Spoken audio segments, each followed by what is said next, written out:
de educação, sem sombra de dúvida nenhuma, é uma das áreas que nós pais temos mais dúvidas, preocupações, perguntas.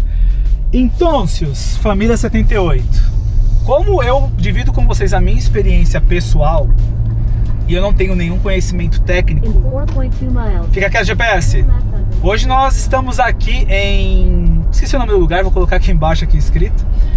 Para conversar com a Principal Paloma, que é uma diretora brasileira que atua em escolas americanas. Inclusive ela já foi entrevistada pela Patrícia Schreiber, vocês sabem, a corretora que aparece aqui no canal, que é parceira nossa.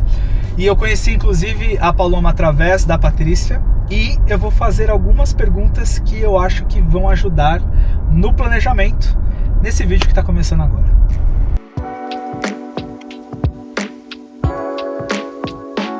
E hoje eu estou aqui com a Paloma. A Paloma, a gente chama ela de Principal Paloma, porque primeiro, ela tem um canal no YouTube que ela fala sobre educação nos Estados Unidos, e não é aquela dica sobre educação nos Estados Unidos de alguém que acha como tem que ser. Ela tem um canal focado na experiência dela. Paloma, antes da gente começar a nossa conversa, tua experiência, hoje você é diretora. Hoje eu sou diretora de uma middle school. Ou seja, de uma escola americana na Flórida. Uma escola americana, pública americana na Flórida. Tenho alunos de 7ª e 8ª série. E antes disso eu fui vice-diretora em high schools. Com mais de 2.000 alunos. Também escolas públicas nos Estados Unidos. Dentro da tua middle hoje, quantos profissionais se reportam para você como equipe, professores e quantos alunos? Eu tenho 50 adultos, nós chamamos de adultos, entre cafeteria, faxineiros, 50 total, e 443 alunos. 443 alunos vezes 2, 886 adultos que precisam ser gerenciados. Quem são esses adultos? Pai e mãe. Sou eu e você. Então, nesse primeiro vídeo, o que eu quero fazer, Paloma, se você topar? Eu quero trabalhar muito essa brincadeira, que não é uma brincadeira, é uma realidade, que é um baita de uma preocupação sobre como os pais precisam se portar junto com essa nova realidade que é o filho estudar numa escola americana. Topa? Topo, vamos embora. Meu tópico preferido. Vídeo novo começando para vocês agora.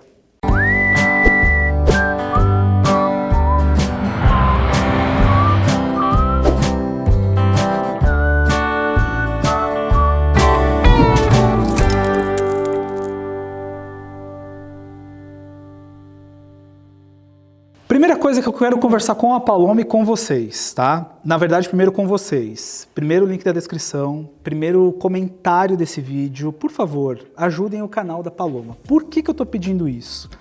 Porque o teu canal ele é tão legal, ele agrega tanto e de uma forma prática para quem tá vindo. Porque o que tem de perna de pau por aí rodando, querendo dar dicas sobre educação e que não sabe nada. Quando eu tava vindo pra cá, Paloma, eu vim conversando com o Dani, que tá aqui com a gente, e eu falei pra ele, na abertura, que eu posso dividir a minha experiência, que eu posso falar sobre o meu dia a dia, mas eu não tenho conhecimento técnico pra falar sobre as coisas. Então, você é a melhor pessoa. Vou começar então pela primeira questão, que é o pai versus a diretora. Eu tenho um pouco de medo se, por exemplo, a diretora da escola do meu filho me chamar. Primeiro porque eu não domino o inglês tão bem assim, a ponto de conversar com a diretora. Quando eu acho que eu tô falando bem inglês, eu tive uma reunião com as professoras do Enzo, e tem uma que eu entendo perfeitamente bem. Tem uma outra que fala tão rápido, mas tão rápido, que eu falei, Enzo, me ajuda pelo amor, porque tá muito avançado. Então a primeira pergunta é, eu não posso chamar uma professora nem a diretora pelo primeiro nome, né? Não, não pode. Como é que funciona isso? Para não fazer feio. É diferente do Brasil, né? Que no Brasil nós chamamos de tia, né? Tio Rodrigo, tia Paloma. Mas aqui nos Estados Unidos é Mrs., senhora, se ela for casada, ou Miss, se ela não for casada, e pelo sobrenome. No meu caso, os meus alunos me chamam de Dr. Ferreira. Doctor? Por quê? Porque depois que eu terminei a faculdade, o meu sonho era dar aula em universidades. Eu sempre fui apaixonada por educação e quando eu estava fazendo a minha faculdade aqui nos Estados Unidos, eu fiquei muito encantada pelo ambiente educacional nos Estados Unidos e pelo estilo de vida que os professores têm aqui. E naquela época eu queria ser professora de universidade e geralmente o caminho profissional exige que você tenha um doutorado na área que você vai dar aula ou um doutorado em educação. Então comecei a seguir esses passos e no meio tempo eu comecei a dar aulas em escolas públicas, pensando que eu estava só usando o meu diploma em letras, até que eu chegasse no nível de poder dar aula em universidades. Mas aí o bichinho da escola pública americana me picou. E eu sou uma apaixonada por escola pública americana, por educação, que a gente chama de K-12, que é do jardim à 12ª série. Sou uma apaixonada por esse tópico e fiquei. Acabei fazendo meu doutorado mais direcionado à educação K-12. Você já começa a abrir 1 bilhão de perguntas sobre vários assuntos. Vou tentar... A primeira coisa que eu acho que vale a pena a gente fazer aqui um disclaimer é o seguinte. Normalmente o imigrante, quando ele começa a fazer uma pesquisa, quando ele começa a se preparar, ele começa a se planejar, de certa forma esse planejamento ele é muito egoísta. Por quê? Eu observo aquilo que é bom para mim, aquilo que é bom para minha família, o que eu espero, o que eu tenho de expectativas, ansiedades, projeções para minha família. E eu quero ver o que esse sistema me traz, o que esse sistema me serve. Depois de alguns anos aqui nos Estados Unidos, para mim está muito claro que principalmente o americano, ele tem uma questão cultural do respeito do sistema. Então, você não vai e você é um parasita que você vai lá e consome tudo que a escola pública pode te dar. Na verdade, eles te convidam para você fazer parte.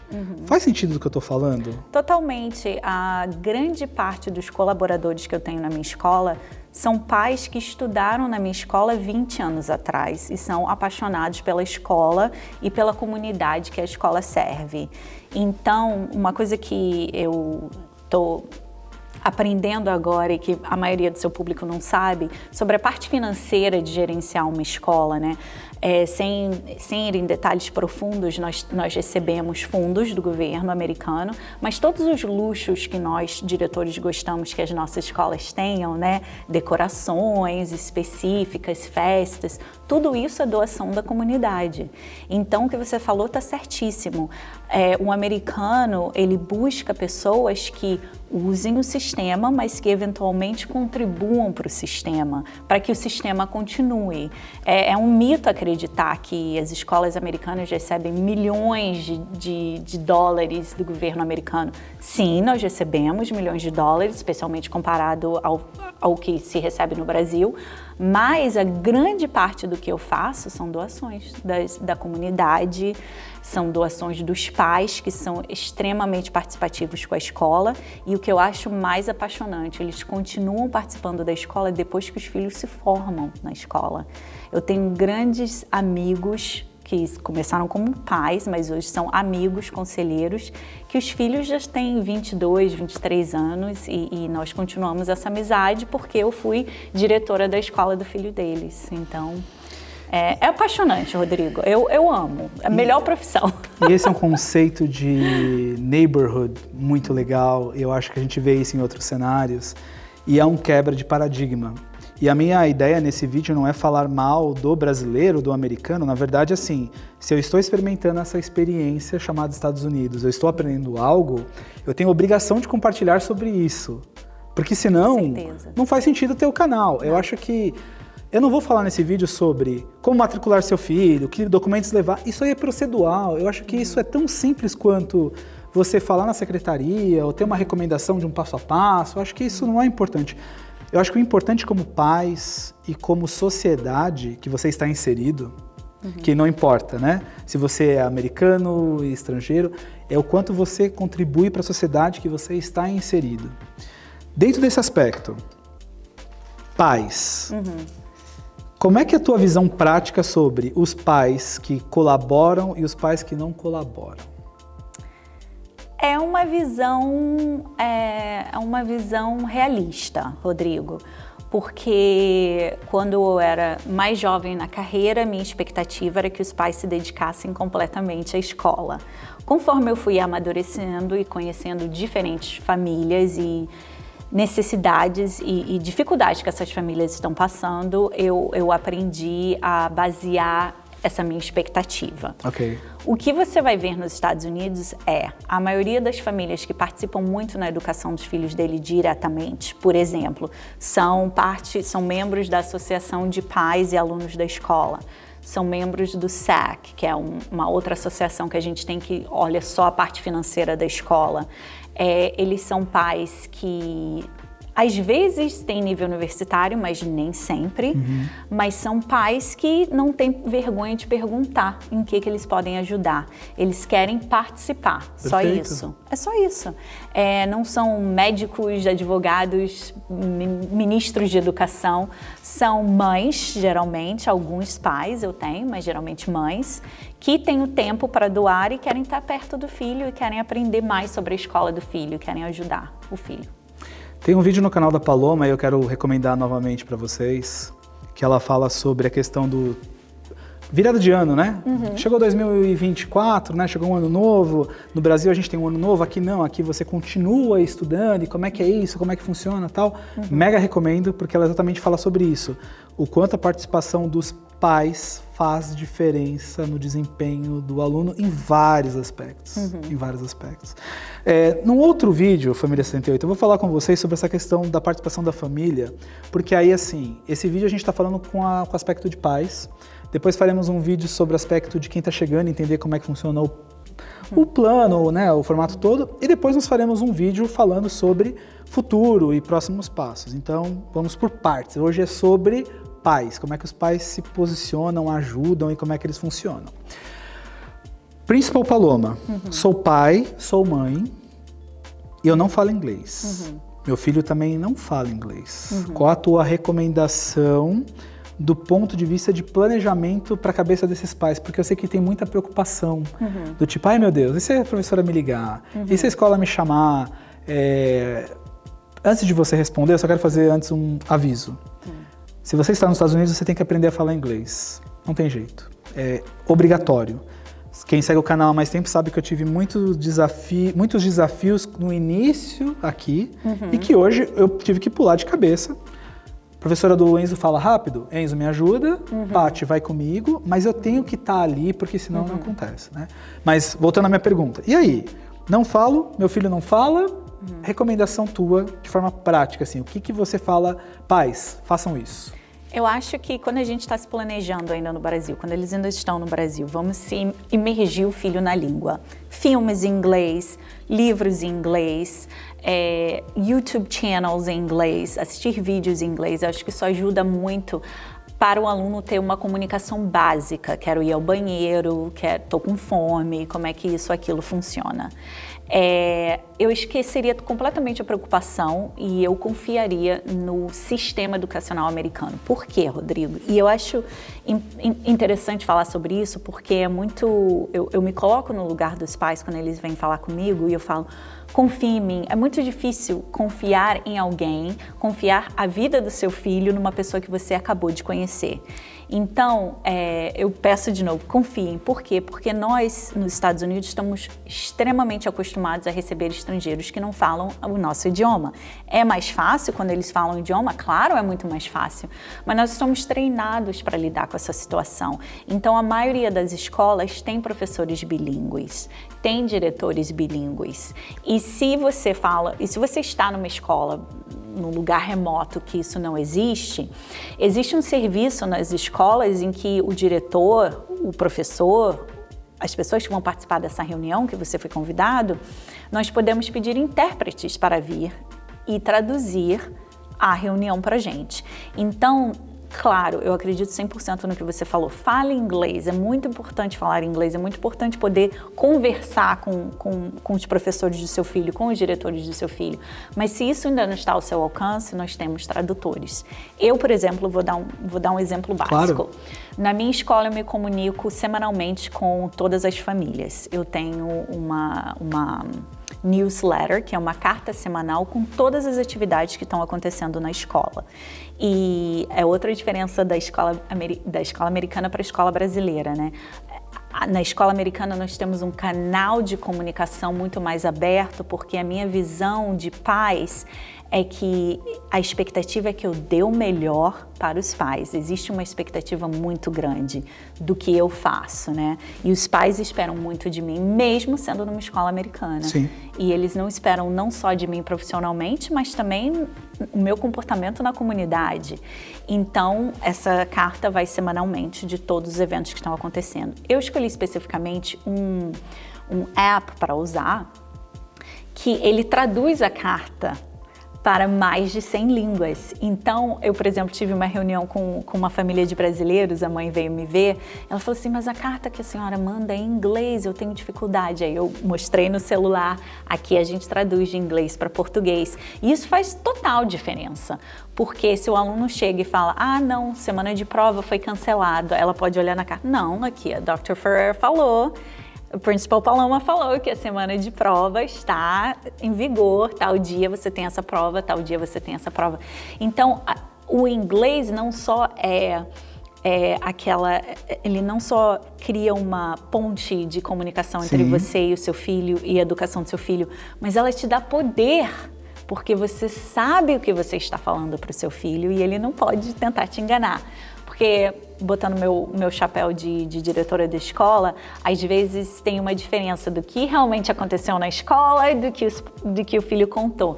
Então, quando os pais falam inglês, eles têm o poder da informação. Perfeito, perfeito.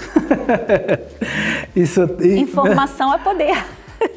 E a gente que tem filhos, nós sabemos que os nossos filhos são maravilhosos. E quando eles querem também usar o sistema a favor deles, eles fazem isso de uma forma ali, ó, linda. Pra gente fechar essa primeira parte dessa primeira entrevista, Paloma, mais uma vez, sigam o canal da Principal Paloma, é um pedido meu pessoal.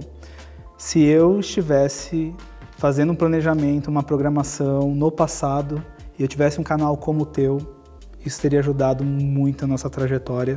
Não existia nada semelhante. E, particularmente, ouso dizer que eu não vejo nada semelhante hoje na profundidade que você tem, porque você não é teórica, você é prática, é o que você vive todos os dias. Tá? Então, de novo, vai lá, se inscreve. Antes de eu fazer a última pergunta, a Paloma também tem um trabalho consultivo.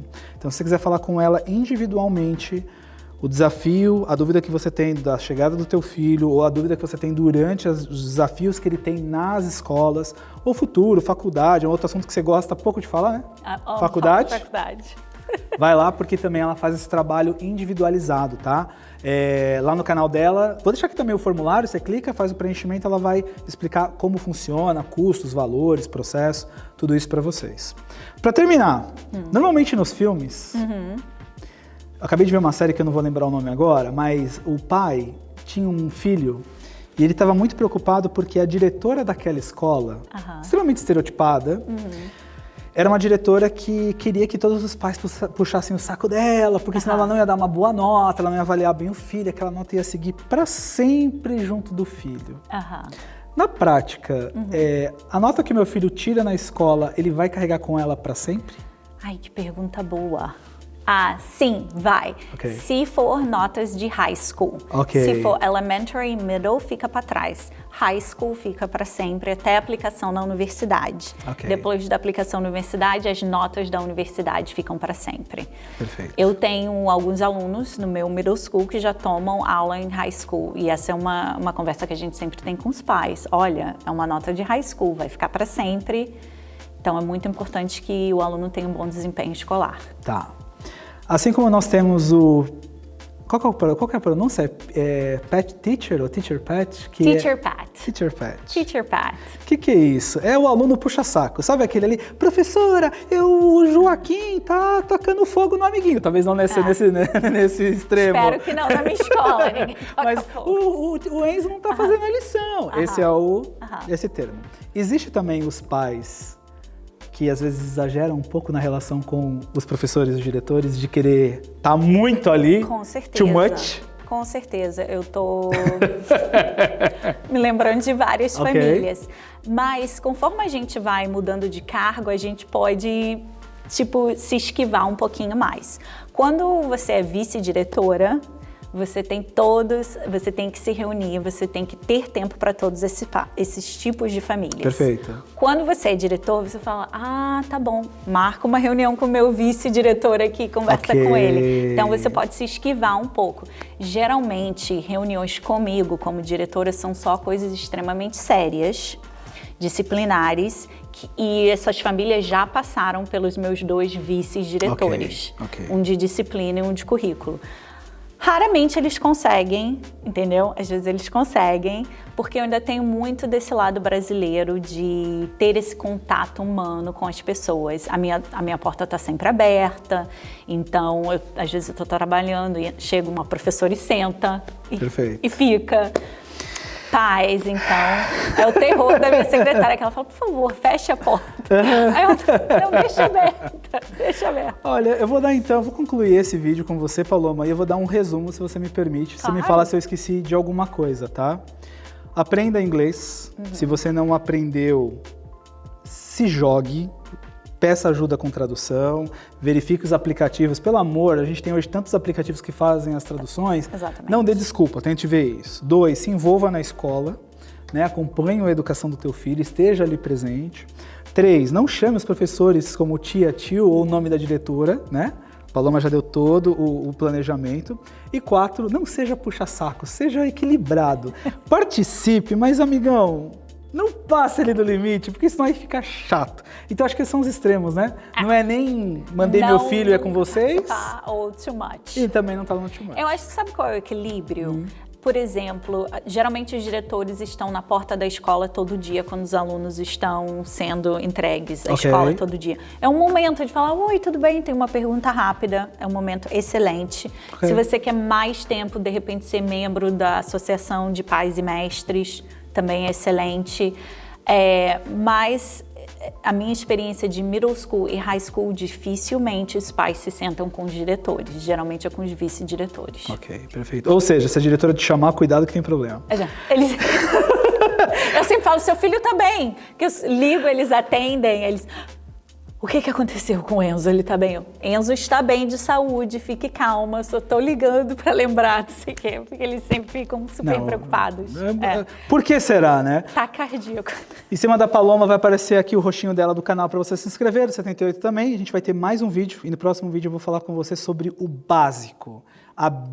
Não vou falar a Bíblia, porque a Bíblia é uma coisa tão santa, tão bonita, eu vou usar a enciclopédia do imigrante versus a escola americana. Valeu? Obrigado, Paloma. Obrigada.